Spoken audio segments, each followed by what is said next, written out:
Hello दोस्तों, this is Aftab Siddiqui और आज लेकर आ गए हैं क्लास 12 का एक नया चैप्टर इलेक्ट्रोमैग्नेटिक इंडक्शन, जिसके अंदर हम लोग आज पढ़ने वाले हैं Faraday law of electromagnetic induction. अब तक हम लोग देख रहे थे कि कोई करंट कैरिंग वायर है तो उनके चारों तरफ मैग्नेटिक फील्ड प्रोड्यूस होती थी, लेकिन इस चैप्टर में जस्ट उल्टा होने वाला है। यहाँ पे क्या है कि मैग्नेटिक फील्ड की वजह से करंट प्रोड्यूस होगी।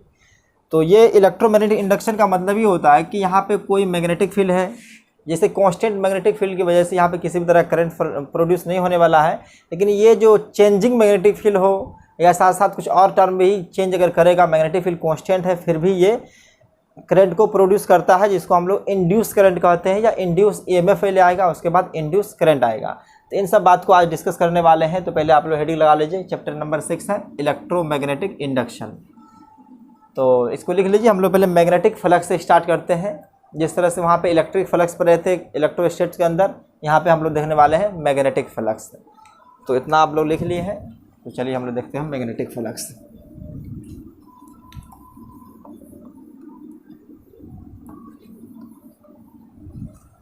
तो मैग्नेटिक फ्लक्स, तो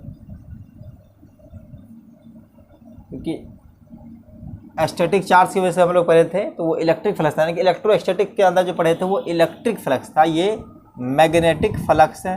और फ्लक्स को रिप्रेजेंट करने के लिए फाई का सिंबल देते हैं, लेकिन यहाँ पे बी देंगे, इसलिए कि वहाँ पे जनरली हम फाई लिखते थे तो काम चल जाता, लेकिन अब मैग्नेटिक फ्लक्स और इलेक्ट्रिक फ्लक्स जब दोनों रहता है तो वहाँ पर दोनों को सेपरेट करने के लिए हम बी सिंबल लिख देते हैं मैग्नेटिक फ्लक्स पे, और इलेक्ट्रिक फ्लक्स जब आता है तो उसको फाई के नीचे ई कर देते हैं। तो ये क्या होता है, total number of field lines passing through the perpendicular to the surface area होता है। तो जैसे वहाँ भी पढ़े थे तो फिर भी लिख देते हैं, इट इज़, चलिए total number of field lines लिख देते हैं, it is total number of field lines, और ये फील्ड लाइन से होगा वो मैग्नेटिक होगा, मैग्नेटिक, जगह कम पड़ रहा है, ये फील्ड लाइन्स जो होगा मैग्नेटिक फील्ड लाइन्स होगा। Total number of field lines passing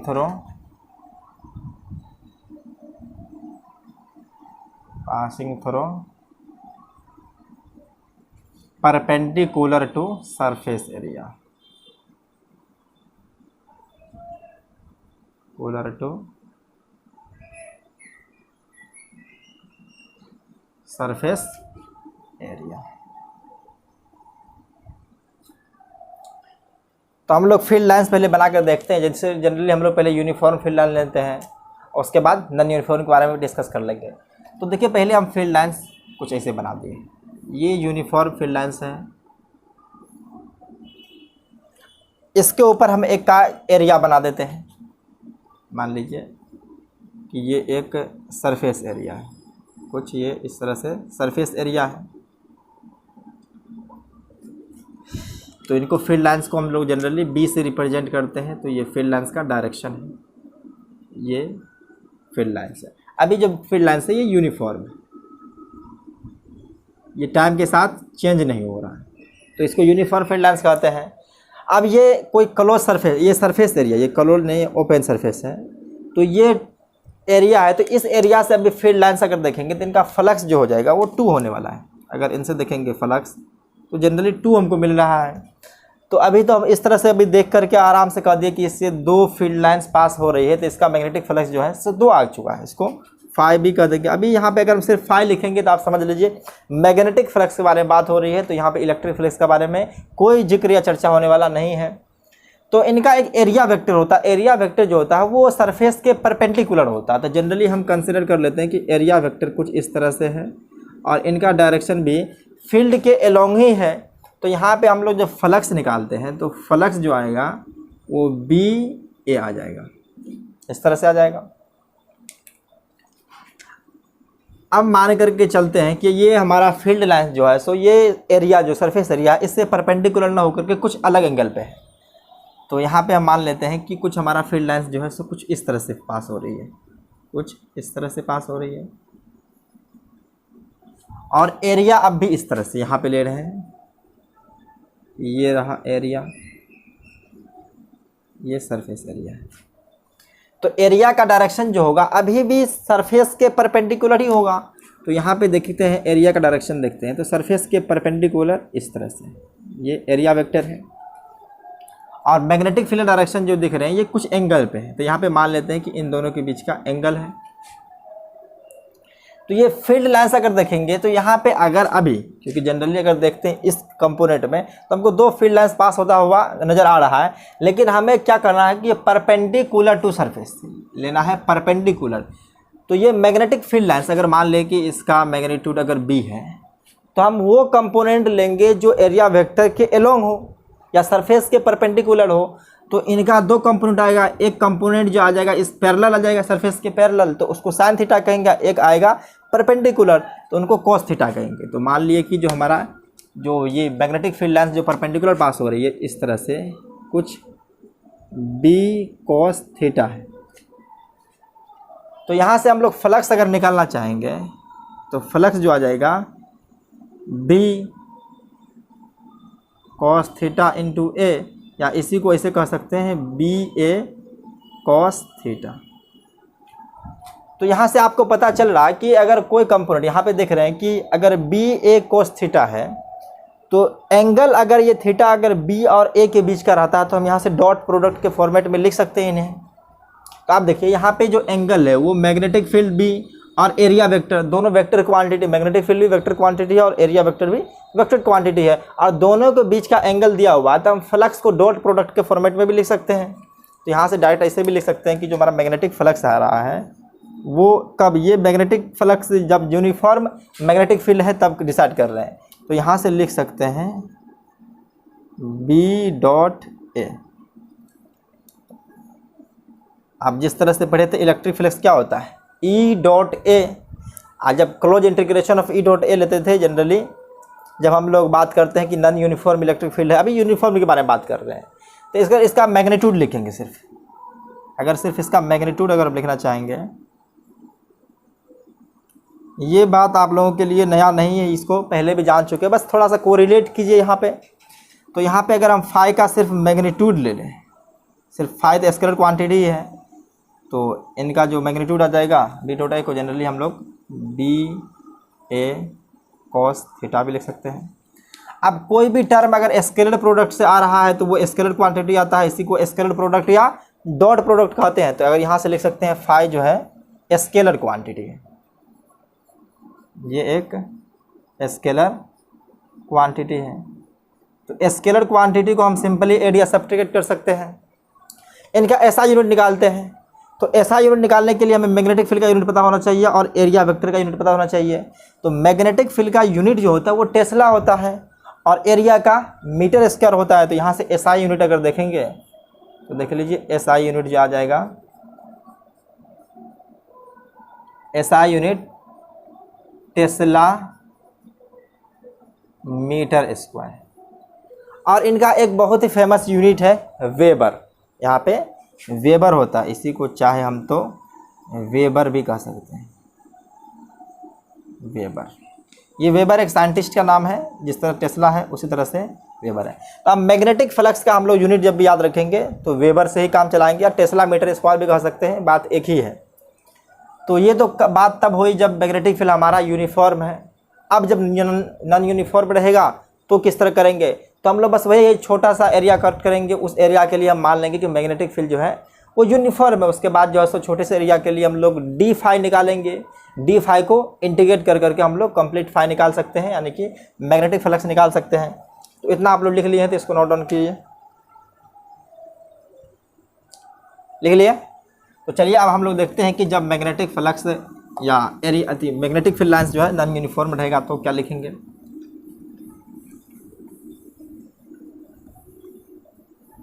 तो चलो देखिए, तो यहाँ पे दे दीजिए if magnetic field is non uniform, अब ये मैग्नेटिक फील्ड जो है वो यूनिफॉर्म नहीं होगा, मतलब वो हर जगह सेम नहीं होने वाला है, वो कुछ डिफरेंट होगा, अलग अलग होगा। तो हम मान लेते हैं कि हमारा फील्ड लाइन से कुछ ऐसे आ रहा है या कुछ ऐसे है, कहीं पे डेंसर है और कहीं पे ज़्यादा है, कहीं पे कम है। ये कुछ फील्ड लाइन्स दिखाए हैं। तो यहाँ पे हम लोग एक एरिया मान लेते हैं। जनरली हम लोग एरिया जो दिखाएंगे कुछ ऐसे दिखा देते हैं, ये रेंडम कुछ एरिया है। तो ये फील्ड लाइन्स का डायरेक्शन हो गया, ये बी है और ये हमारा बी है। और ये एरिया जो दिखाए हुए हैं थोड़ा सा कुछ टेढ़ा है, इससे थोड़ा सा टेढ़ा है, तो हम मान लेते हैं कि इनका जो डायरेक्शन है एरिया वेक्टर का, जनरली यहाँ पे छोटा सा एरिया कट कर रहे हैं हम लोग, छोटा सा एरिया कट कर लिए कि इसको मान लेते हैं हम लोग ds, छोटा सा सरफेस एरिया को ds कट कर लेते हैं। और ये भी एक वेक्टर क्वांटिटी है। और अगर मैग्नेटिक फील्ड लाइन से अगर देखेंगे तो यहाँ पे जो मैग्नेटिक फील्ड लाइन्स के इसके ऊपर परपेंडिकुलर है, तो मैग्नेटिक फील्ड लाइन्स के साथ मान लेते हैं कि ये कुछ एंगल बना रहा है, थीटा एंगल, ये थीटा एंगल बना रहा है। तो फील्ड जो हमारा है बी वो नॉन यूनिफॉर्म है। अगर बी के बारे में बात करेंगे तो ये है नॉन यूनिफॉर्म, ये नॉन यूनिफॉर्म है। तो यहाँ पे कंप्लीट फाई तो निकाल नहीं सकते हैं, बस ये छोटे से एरिया के लिए मानेंगे। तो इस छोटे से एरिया से जो फील्ड लाइन्स पास कर रही है उस समय हमको लोग उसको कांस्टेंट कर सकते हैं, मतलब इस छोटे से पोर्शन के लिए देखेंगे तो वो कांस्टेंट हो ही जाता है। तो यहाँ से हम लोग डी फाई निकालेंगे, तो डी फाई जो आ जाएगा, अगर इसका ये मैग्नेटिक फील्ड या ds का वो कंपोनेंट लेते हैं, चाहे तो आप मैग्नेटिक फील्ड का वो कंपोनेंट लीजिए जो एरिया वेक्टर के अलोंग हो, और चाहे एरिया वेक्टर का वो कंपोनेंट लीजिए जो मैग्नेटिक फील्ड के अलोंग हो। तो यहाँ से हम लेने वाले हैं ds cos थीटा। मान लीजिए कि मैग्नेटिक फील्ड का जो डायरेक्शन है इस तरह से कुछ इस पॉइंट पे, तो ये डायरेक्शन जो हो जाएगा मैग्नेटिक फील्ड के अलोंग, ये वाला, इसको कहेंगे ds cos थीटा। ये फील्ड के अलोंग है, मतलब ये जो फील्ड लाइन्स है उस फील्ड लाइन्स जो यहाँ से पास कर रही है। अगर पूरी सरफेस के लिए करेंगे तो वो अलग अलग हो जाएगा। तो यहाँ से हम लोग क्या कर सकते हैं कि डी फाई इक्वल टू निकाल सकते हैं बी ds cos थीटा। ये छोटे से एरिया के लिए किया गया है।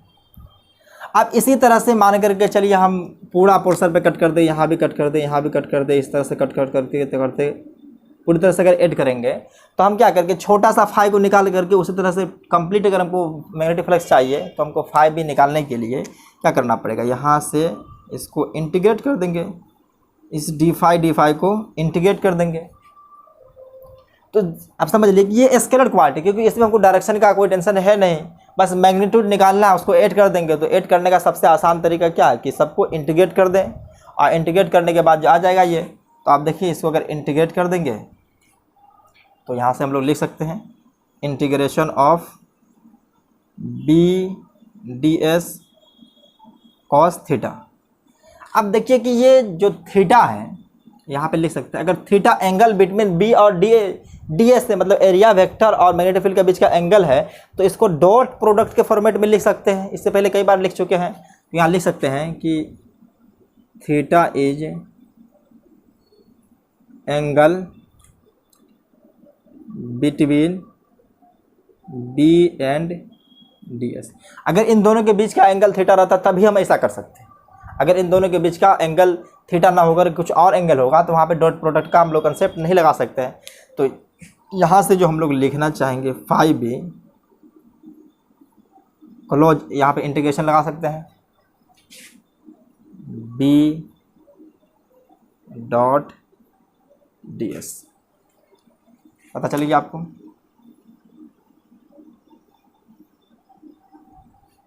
तो ये नॉन यूनिफॉर्म फील्ड के लिए है। यहाँ से लिख सकते हैं ये ऐसा तब लगाना है if field is non uniform.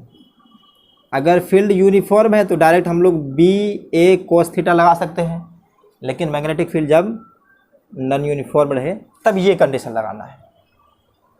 तो आप यहाँ से देखिए फ्लक्स को चेंज करने के लिए हमें क्या तरीका चाहिए। यहाँ से लिख सकते हैं फ्लक्स कैन बी चेंज, मतलब फाई को चेंज करने के लिए क्या कर सकते हैं, फाई कैन बी चेंज। तो फ्लक्स के लिए क्या होता है, फ्लक्स जो होता है वो होता है बी ए कॉस थीटा। इतना बात तो क्लियर आपको कि ये फ्लक्स होता है बी ए कॉस थीटा। अगर हम मैग्नेटिक फील्ड यानी कि बी को चेंज करेंगे तब भी फ्लक्स चेंज होगा, एरिया को चेंज करेंगे तब भी फ्लक्स चेंज होगा, और इन दोनों के बीच का एंगल को भी अगर चेंज कर दे तब भी फ्लक्स चेंज हो जाएगा। तो यहाँ से लिख सकते हैं flux can be change by changing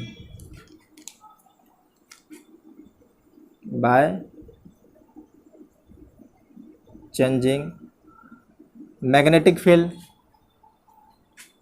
area and theta. यानी कि तीनों में से किसी एक को चेंज करें तब भी मैग्नेटिक फील्ड चेंज होगा, अगर इन तीनों में से दो को चेंज करेंगे तब भी मैग्नेटिक फ्लक्स जो होगा वो चेंज कर देगा। सॉरी, मैग्नेटिक फील्ड में मैग्नेटिक फ्लक्स के बारे में बात कर रहे हैं, या सिर्फ थीटा को चेंज करें, मतलब तीनों में से या तो तीनों को साथ चेंज कर दें या किसी एक को चेंज करेंगे तब भी मैग्नेटिक फ्लक्स चेंज आएगा। लेकिन अभी हम जो यहाँ डिस्कस करने वाले हैं सिर्फ मैग्नेटिक फ्लक्स के चेंज के बारे में करने वाले हैं, क्योंकि अभी जो फैराडे एक्सपेरिमेंटल लॉ आने वाला है वहाँ से इन तीनों को अलग अलग चेंज करके देखा गया, इन तीनों को चेंज करके देखा गया तो एक EMF इंड्यूस होता है, और EMF अगर क्लोज लूप होता है तो उसके अंदर एक करंट भी इंड्यूस हो जाता है। तो ये सब बात आपको समझाने के लिए हम लोग अगर ये इसलिए समझाएं ताकि आपको अब जो बताने वाले हैं फैराडे एक्सपेरिमेंटल लॉ वो समझ में क्लियर से आ जाए। तो उनसे हम लोग दो लॉ पढ़ने वाले Faraday law of electromagnetic induction, एक फर्स्ट लॉ है, एक सेकेंड लॉ है। तो बस इतना अगर आपको क्लियर हो चुका है तो इसको एक बार पॉज करके नोट जरूर करें। तो देखिए फैराडे का एक्सपेरिमेंटल ऑब्जर्वेशन हम लोग देखने वाले हैं कि उन्होंने देखा कि अगर मैग्नेटिक फ्लक्स में चेंज आता है तो एक इंड्यूस करंट बनता है अगर लूप या कॉइल जो है तो क्लोज फॉर्म में हो। अगर क्लोज फॉर्म नहीं रहेगा तो उसके अंदर कोई करंट फ्लो नहीं होगी। अगर करंट फ्लो होने के लिए सर्किट कंप्लीट होना बनता है, तो वो करंट इलेक्ट्रिसिटी की बात है पुरानी ही। तो यहाँ पे देखते हैं फैराडे एक्सपेरिमेंटल ऑब्जर्वेशन, तो हेडिंग दीजिए फैराडे एक्सपेरिमेंटल। ये NCERT में कई तरह से समझाया गया है, तो हम उसका एक कंक्लूड वर्जन जो आपको आसानी समझ में आएगा उसी तरह समझाने की कोशिश करेंगे। Experimental observation.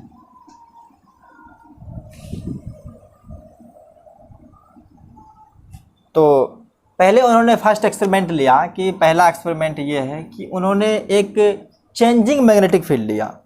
अब तक आप देख रहे थे कि मैग्नेटिक फील्ड यूनिफॉर्म पर रहे थे, लेकिन अब यहाँ से जो आने वाला है मैग्नेटिक फील्ड वो चेंजिंग आने वाला है।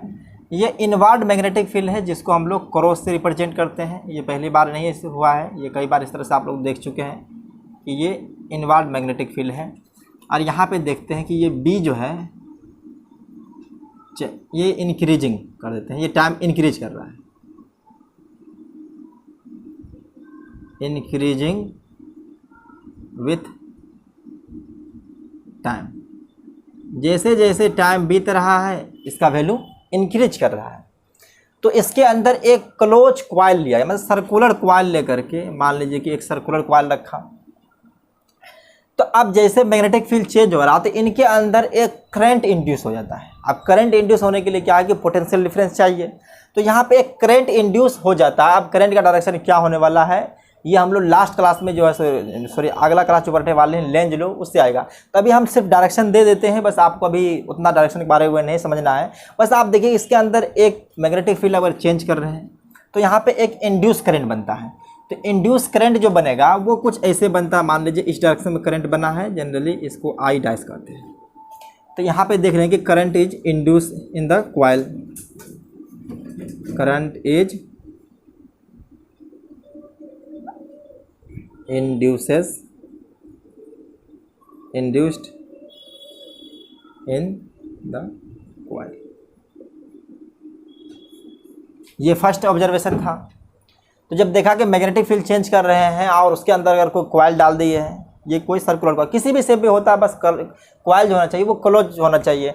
तो यहाँ पे देख लिया गया कि ये इसके अंदर एक करंट इंड्यूस हुआ, क्योंकि अब तक हम लोग देख चुके थे कि अगर कोई करंट कैरिंग वायर, जैसे मान लीजिए कि अगर ये वायर है तो ये वायर अपने चारों तरफ मैग्नेटिक फील्ड प्रोड्यूस करता है। मूविंग चार्ज एंड मैग्नेटिज्म पूरा क्लास जो चला है उसमें लगभग 17 लेक्चर ले चुके हैं। तो उनमें पूरा हम लोग बस यही बात किए थे कि कोई करंट कैरिंग वायर है तो उसके चारों तरफ मैग्नेटिक फील्ड प्रोड्यूस होती है। लेकिन अब यहाँ उल्टा हो रहा है, उल्टा होने का मतलब क्या है कि मैग्नेटिक फील्ड में चेंज आ रहा तो करंट प्रोड्यूस हो रहा है। तो इलेक्ट्रोमैग्नेटिक इंडक्शन यही कहता है कि इससे पहले आप पढ़ रहे थे कि करंट की वजह से मैग्नेटिक फील्ड, आप मैग्नेटिक फील्ड की वजह से करंट। तो जनरली इसके इन्वेंशन के बाद जो है हमारा करंट जो है सो बहुत ही आसान हो गया। जैसे अपने घर में इलेक्ट्रिसिटी है तो ये बहुत ही सस्ता है, क्योंकि पहले बहुत मुश्किल थी। इनके बारे में थोड़ा और पढ़ेंगे तब आपको और अच्छे से समझ में आ जाएगा। तो सेकेंड ऑब्जर्वेशन देखा, यहाँ पे सेकेंड ऑब्जर्वेशन देते हैं कि फिर से मैग्नेटिक फील्ड इनवार्ड ही लेते हैं। इनवार्ड लेना आसान होता है क्योंकि क्रॉस बनाने में अच्छा लगता है। हो सकता है आप लोगों को वो डॉट बनाने में अच्छा लगे। तो यहाँ पे इस बार क्या किया कि एक क्लोज लूप लिया, फिर भी सर्कुलर फॉर्मेट में ही लेते हैं। इस बार मैग्नेटिक फील्ड को कांस्टेंट रखा। ये मैग्नेटिक फील्ड जो है इस बार कांस्टेंट, इन्होंने मैग्नेटिक फील्ड को कांस्टेंट रखा। और मान लीजिए कि इसका रेडियस कुछ r है। अब ये रेडियस को चेंज करा, ये क्या है, रेडियस को चेंज किया। अब रेडियस चेंज कर रहा है तो इस कॉइल का क्या चेंज हो जाएगा, एरिया चेंज हो जाएगा। तो यहाँ से क्या है कि इन्होंने इनडायरेक्टली एरिया को चेंज किया, एरिया को चेंज किया।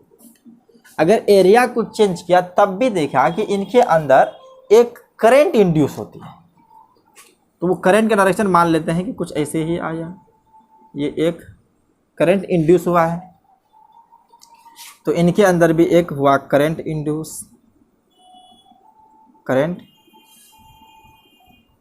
इंड्यूस हो चुका है। ये कॉइल के अंदर करंट इंड्यूस हो गया। और तीसरा ऑब्जर्वेशन उन्होंने देखा कि मैग्नेटिक फील्ड को भी उन्होंने कांस्टेंट रखा और एरिया को भी कांस्टेंट रखा। अब इस फील्ड के अलोंग इस कॉइल को रोटेट करा दिया। तो यहाँ पे देखिए रोटेट हम करा रहे हैं इस तरह से।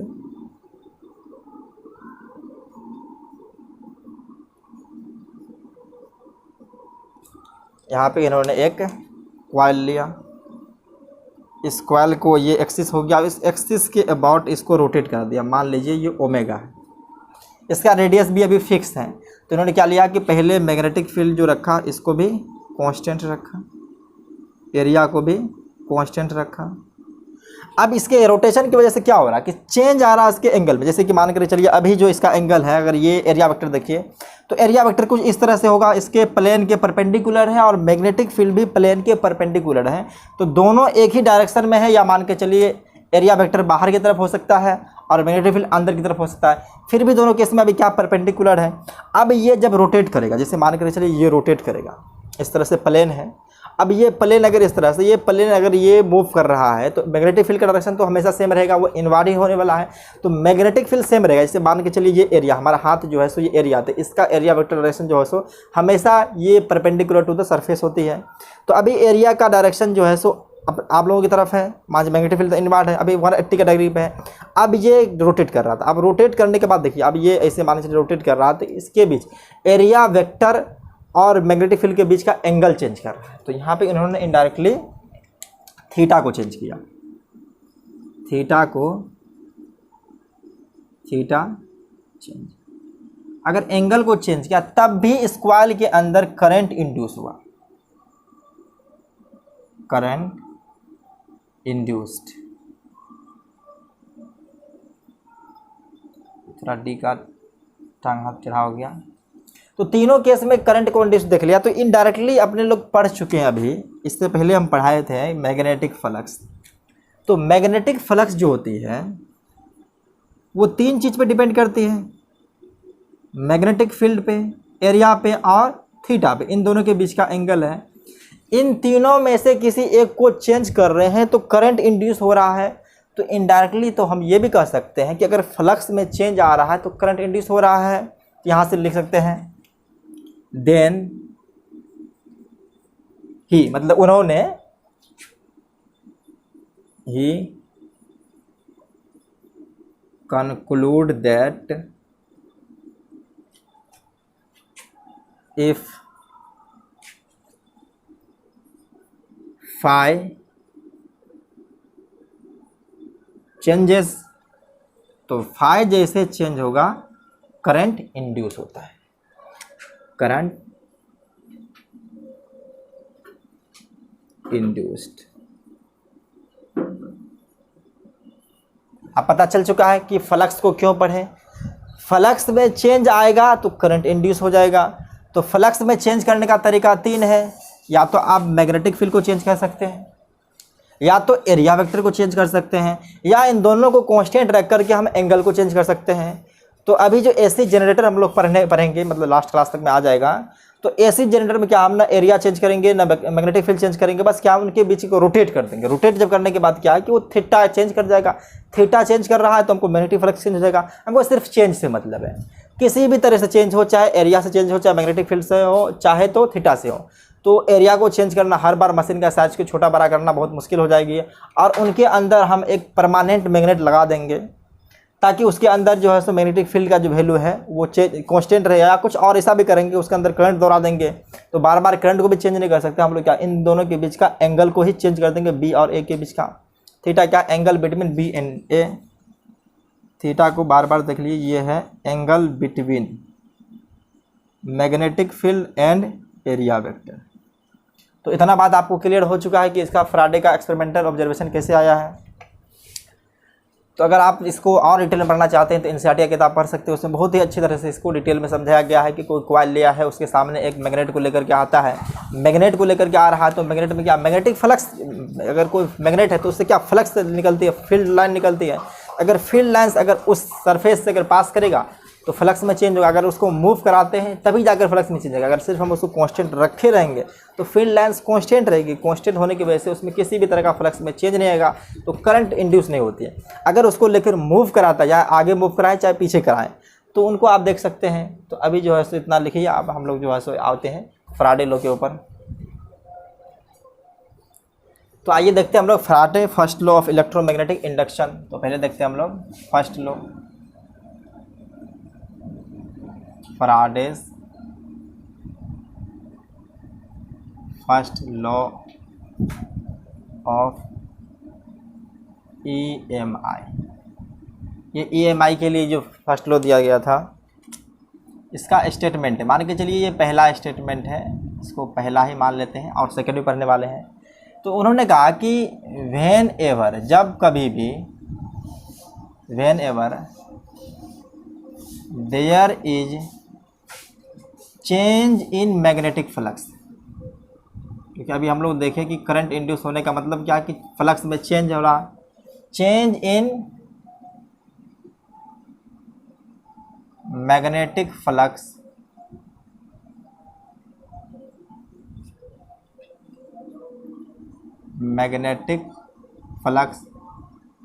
Linked with conductor. अगर किसी कंडक्टर से अगर लिंक्ड है, अगर उनके अंदर मैग्नेटिक फ्लक्स में चेंज आ रहा है तो एक पहले ईएमएफ इंड्यूस होता है। अगर ईएमएफ इंड्यूस होगा तो उसके बाद करंट अल्टीमेटली आ जाएगा, अगर सर्किट कंप्लीट होगा तो। Whenever there is a change in magnetic flux link with conductor an EMF is induced in conductor.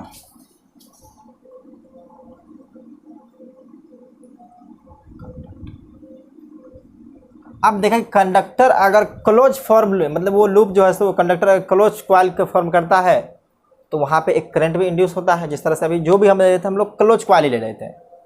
If conductor is form close coil, close loop ऐसे भी कह सकते हैं। इफ कंडक्टर, ये डी है, conductor form close loop then and current is induced, current is induced in the conductor, in the conductor। इसको थोड़ा सा यहीं पे ले सकते हैं, छोटा सा, इंड्यूस इन द कंडक्टर। अब क्या का एक अगर कोई कंडक्टर से होकर के मैग्नेटिक फ्लक्स चेंज हो रहा है तो सबसे पहले क्या होगा कि एक ईएमएफ इंड्यूस होगा। एक ईएमएफ, आप जानते हैं कि ये ईएमएफ जो होता है पोटेंशियल डिफरेंस को दिखाता है। अगर पोटेंशियल डिफरेंस मिल जाएगा तो करंट फ्लो हो सकता है। और सेकेंड स्टेटमेंट उन्होंने दिया करा कि व्हेन एवर, जब कभी भी, whenever there is relative motion between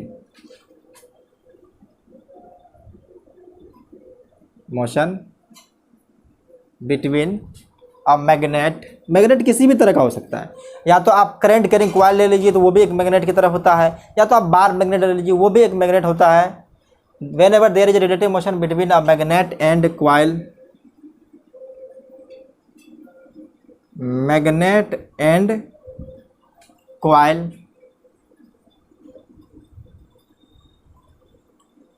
N EMF is induces in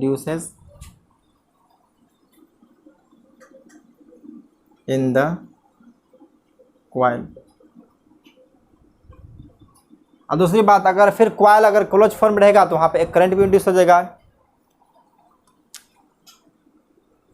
if coil form closed loop then there will be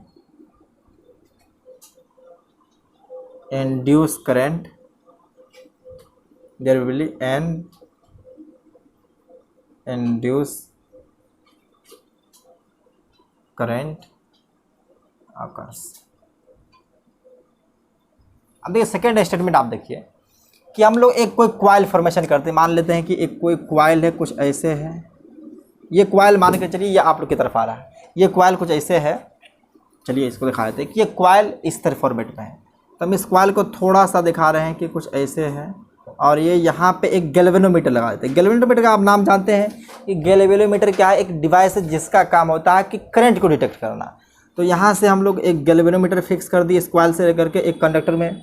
अब यहाँ पे एक कोई बार मैग्नेट को लेकर के आ रहे हैं, ये एक कोई मान लीजिए बार मैग्नेट है जिसका नॉर्थ पोल सामने है, साउथ पोल ये है। तो बार मैग्नेट से क्या निकलती है, magnetic field lines.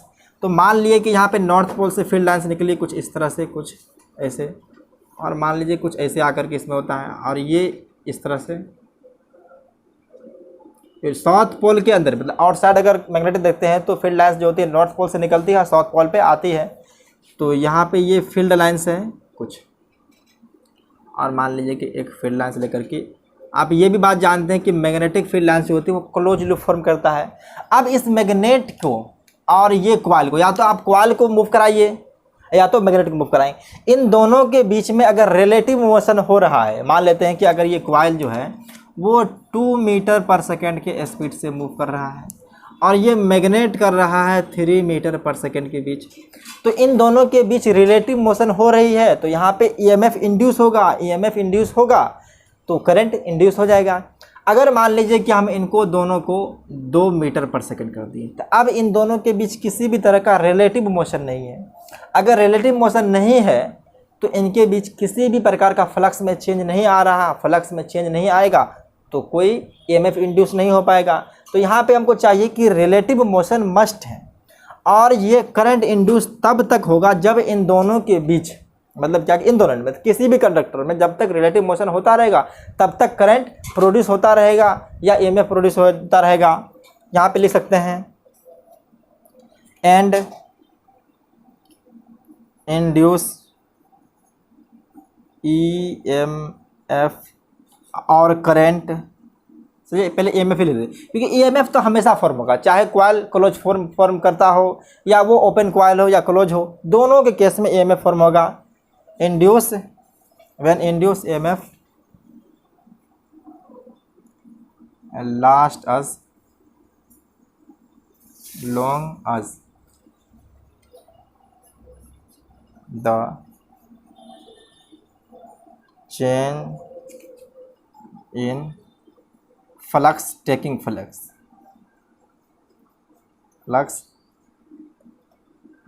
taking place. ये स्टेटमेंट बहुत इंपॉर्टेंट है। अब ये इंड्यूस ईएमएफ तब तक रहता रहेगा उसके अंदर जब तक उन दोनों के बीच क्या है कि रिलेटिव मोशन होता रहे। इसका कहने का मतलब क्या है कि रिलेटिव मोशन कंटिन्यू है। अगर रिलेटिव मोशन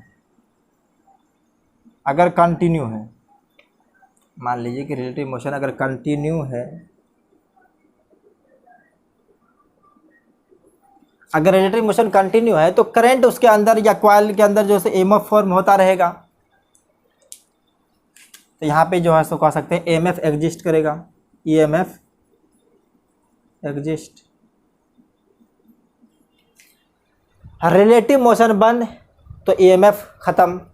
तो ईएमएफ का सीधा रिलेशन है कि उन दोनों के बीच रिलेटिव मोशन करने का मकसद ये है कि फ्लक्स में चेंज होता रहे, फ्लक्स में चेंज होता रहेगा, ईएमएफ इंड्यूस जो है वो एग्जिस्ट करता रहेगा।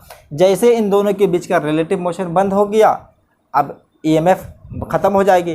तो कभी कभी जो है सो अगर आप देखते हैं कि अगर मान के चलिए अगर सिंपल एक एक्सपेरिमेंट करते हैं कि यहाँ पे अगर आप कोई छोटा सा एग्जांपल देते हैं कि एक कोई कॉइल लीजिए, इस कॉइल के अंदर एक गैल्वेनोमीटर को फिक्स कर देते हैं, कोई गैल्वेनोमीटर को फिक्स कर देते हैं।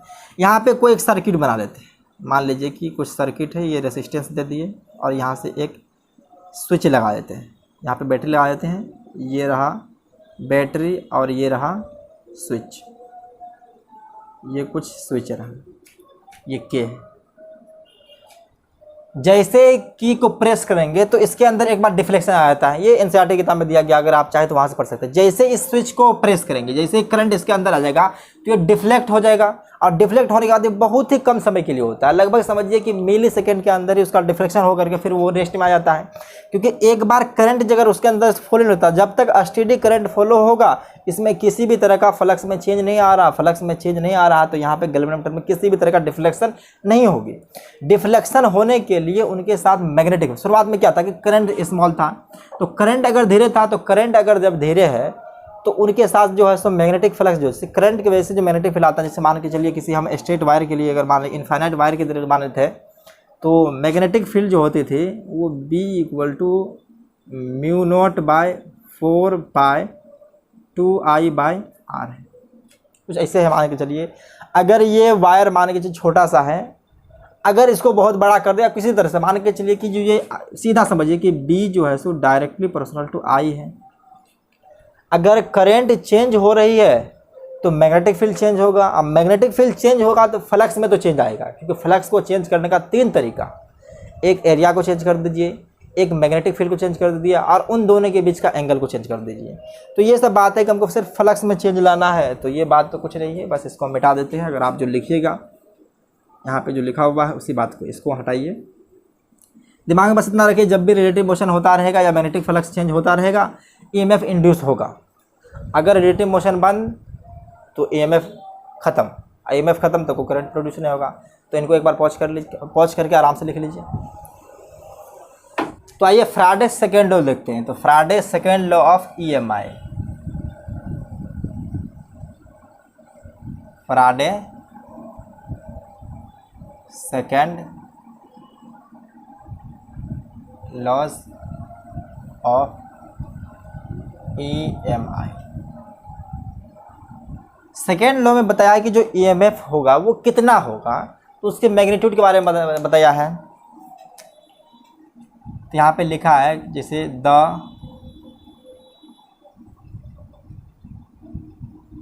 Magnitude of induced EMF is directly proportional to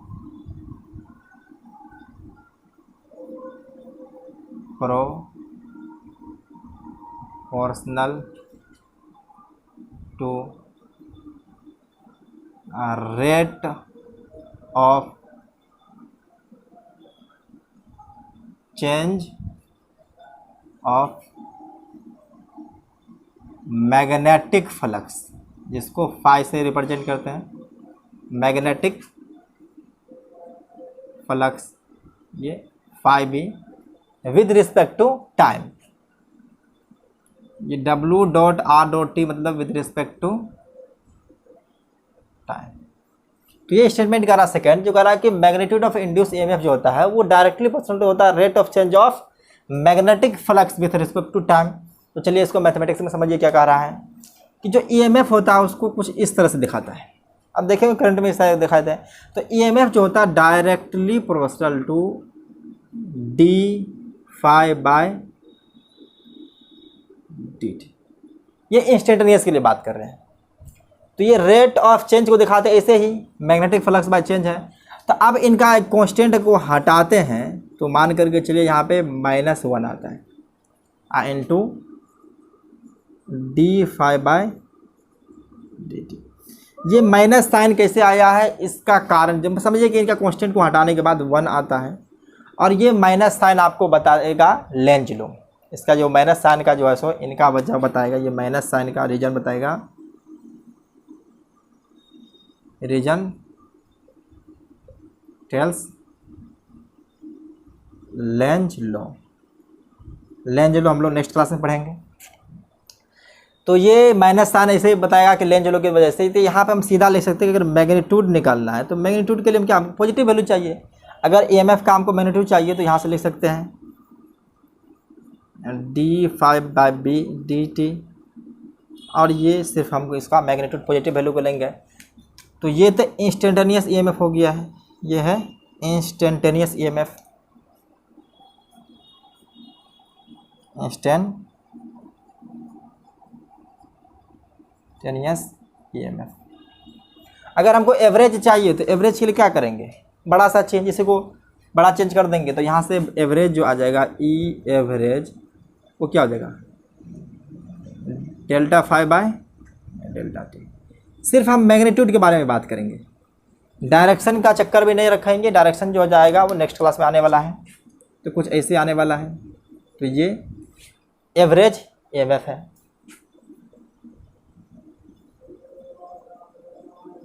average induced EMF, समझ में आ गया। तो बस यही कह रहा है कि ये सेकेंड लॉ बताया है कि मैग्नीट्यूड कितना होगा। तो मैग्नीट्यूड बताने के लिए कहा कि जो ये ईएमएफ का जो मैग्नीट्यूड होने वाला है वो directly proportional to rate of change of magnetic flux. जितना ज़्यादा चेंज आएगा उतना ज़्यादा ईएमएफ का वैल्यू होगा। तो इतना तो बात समझ ही लिए हैं, तो हम लोग एक दो क्वेश्चन को कर करके इसका समझिए काम ख़त्म कर देते हैं। तो इसको पहले नोट कर लीजिए। चलिए क्वेश्चन देखते हैं। क्वेश्चन नंबर फर्स्ट, दो क्वेश्चन करा देंगे। एक क्वेश्चन नंबर फर्स्ट, ये बहुत इजी है, आप इसको डिफरेंशिएशन की मदद से बना सकते हैं। करा कि if phi be equal to 5t square plus 4t plus 3 is linked with conductor, link with conductor, calculate magnitude of EMF at t equal to 1 second.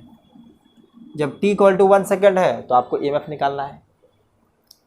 तो हम लोग जनरली अभी सिर्फ मैग्नीट्यूड के बारे में बात कर रहे हैं, डायरेक्शन के बारे में जो नेक्स्ट क्लास में होगी। तो यहाँ से सॉल्यूशन देखिए। तो हमको ईएमएफ जो इंड्यूस ईएमएफ होती है ये क्या होता है d phi by d t. Mod लगा देते हैं ताकि आपको सिर्फ मैग्नीट्यूड के बारे में बात रहेगा। तो इसको डिफरेंशिएट कर देते हैं। तो जो फाई का वैल्यू दिया हुआ क्या दिया, 5t square plus 4t plus 3। Simple differentiation है, ये हर कोई कर लेंगे। तो चलिए 5t square plus 4t plus 3 divide by dt। तो यहाँ से जो e आ चुका है वो देखिए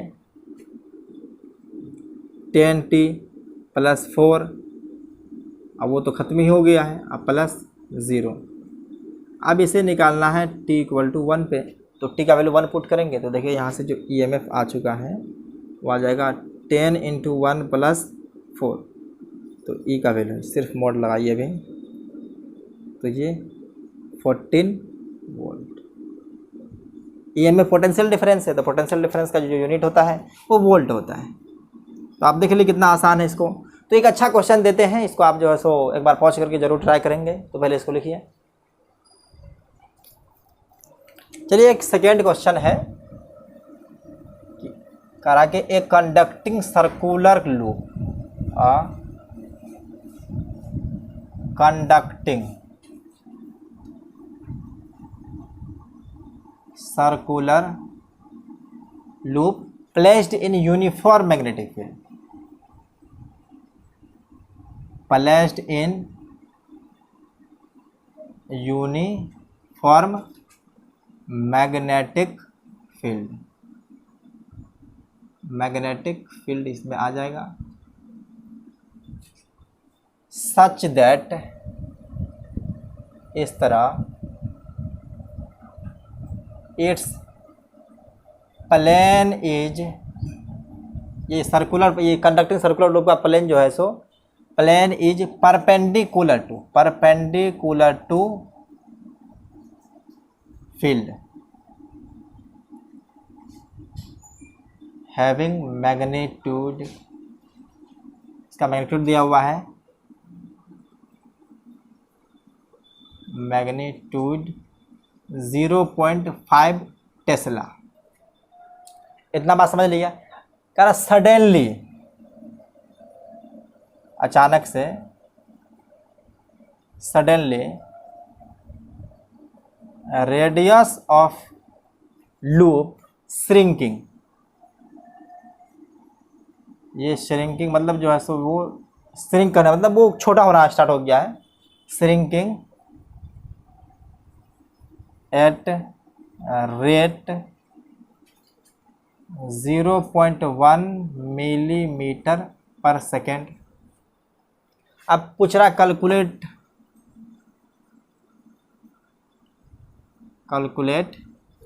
अब देखिए रेडियस चेंज हुआ रहा था, इसमें क्या आएगा, रेडियस में चेंज होने की वजह से एरिया चेंज आएगा। मैग्नेटिक फील्ड यूनिफॉर्म है, उससे कोई मतलब नहीं है। यहाँ पे जो रेडियस चेंज हो रही है तो वो एरिया को इंडिकेट कर रहा है कि एरिया चेंज करेगा। Calculate the magnitude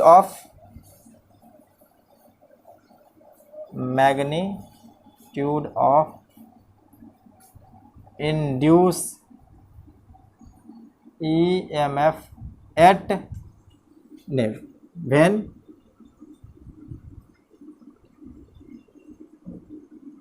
radius of loop is 5 centimetre. जब 5 सेंटीमीटर रहेगा तब उसका कितना EMF इंड्यूस होगा वो निकालना है। तो अगर आप लोग चाहें तो इसको पॉज करके एक बार जरूर ट्राई करेंगे। किया, चलिए हम देखते हैं। तो देखिए फ्लक्स जो होता है, फ्लक्स इक्वल टू क्या होता है, B.A या BA cos थीटा। तो ये कह रहा है कि B, अब तो ये खत्म ही हो जाएगा इसलिए कि हम सिर्फ इसका डॉट पर, तो एरिया सर्कुलर है। ये तो एरिया क्या है कि ये सर्कल है, तो एरिया की जगह पाई आर स्क्वायर, ये सर्कल है, ये सर्कल का एरिया आपको पता है पाई आर स्क्वायर होता है, तो ये हो जाएगा पाई आर स्क्वायर। अगर परपेंडिकुलर तो कोस 0 ही आ जाएगा। हमको EMF चाहिए, तो EMF के लिए क्या करेंगे, d∅/dt करेंगे। तो चलिए यहाँ पुट कर दें, तो B ब्रैकेट लगा दीजिए, पाई आर स्क्वायर, कोस 0 का वैल्यू 1 होता है तो उससे कोई मतलब नहीं है यहाँ पे dt। अब श्रिंकिंग कौन गया, रेडियस चेंज हो रहा है तो मैग्नेटिक फील्ड तो कांस्टेंट है, पाई कांस्टेंट, इसको बाहर कर लेते हैं। तो यहाँ से जो EMF, सिर्फ मैग्नीट्यूड के बारे में बात कर रहे हैं, डायरेक्शन के बारे में कोई कमेंट अभी नहीं कर रहे हैं। तो चलिए देखिए यहाँ पे जो आ रहा है वो B बाहर आ जाएगा, पाई भी बाहर आ जाएगा और dr²/dt। तो इस डिफ्रेंसिएशन आपका बहुत ही आसान हो गया है। अगर dr का पावर स्क्वायर है तो आप देखिए कि अगर ये टर्म नहीं होने वाला है तो इसको लिखिए कि दोनों पावर 2 है तो ये 2 बाहर आ जाएगा, एक कांस्टेंट भी रह जाएगा बाहर, तो ये आ जाएगा pi into 2r into dr/dt। Simple differentiation है, कुछ नई बात है नहीं यहाँ पे। अब सबका मैग्नीट्यूड पुट कर देंगे। बी दिया हुआ पाई तो पता ही है 2r, और ये dr/dt भी हमको दिया हुआ है। देखिए r का वैल्यू जो दिया हुआ है वो सेंटीमीटर में, हमको SI यूनिट में चाहिए, तो इसको कन्वर्ट करेंगे तो 5 × 10⁻² मीटर आ जाएगा। और ये dr/dt दिया हुआ है, ये दिया हुआ मिलीमीटर में, तो मिलीमीटर को कन्वर्ट करने के लिए मीटर में चाहिए, तो हमको 10⁻³ से मल्टीप्लाई कर देंगे। 0.1 × 10⁻³ मीटर पर सेकेंड। समझ में आ गया आपको? तो आप चलिए इसको मल्टीप्लाई कर देते हैं। तो b का वैल्यू दिया हुआ 0.5, पाई का वैल्यू रख लीजिए 3.14 इंटू ये 2 आ जाएगा, और r का वैल्यू वहाँ से देखिए 5 × 10⁻², और ये dr/dt का वैल्यू दिया हुआ है 0.1 × 10⁻³। ये सब आ जाएगा वोल्ट में। इसको आराम से बैठ के कैलकुलेट कर लीजिए। सिंपल गुना बचा, इसमें कुछ बचा है नहीं। तो आज के लिए बस इतना ही। आप लोग पढ़ाई करते ही। Take care, bye bye.